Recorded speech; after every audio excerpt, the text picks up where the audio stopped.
Il-5:45 filgħodu.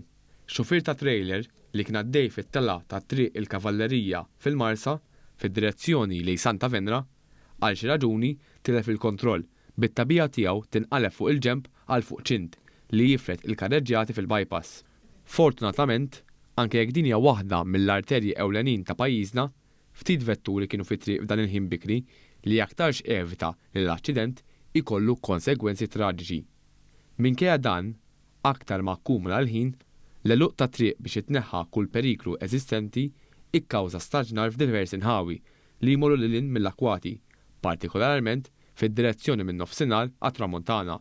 Fuq il-post assistew mill-ewwel tim mediku u uffiċjali tal-Pulizija, tal-Protezzjoni Ċivili, Transport Malta u l-Leza li jalqu l-karreġġjati fejn seħħ l-aċċident. Minn barra hekk intervjenew ħaddiema tal-Malta peress it-trailer qawweġ ukoll qalbu tad-dawl. It-triq infetħet mill-ġdid għat-traffiku għal ħabta ta' 8 ta' filgħodu.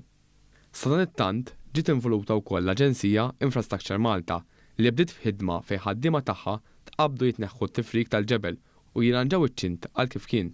Il-Ministru responsabbli mit-trasport, Chris Bonnet, qal li għalkemm hemm ħafna xogħol xi jsir fir-rigward ta' trasport, wieħed xorta għandu jsuq kif suppost b'veloċità kif permess. Qal li mill-filmati jidher li l-aċċident seta' jiġi evitat.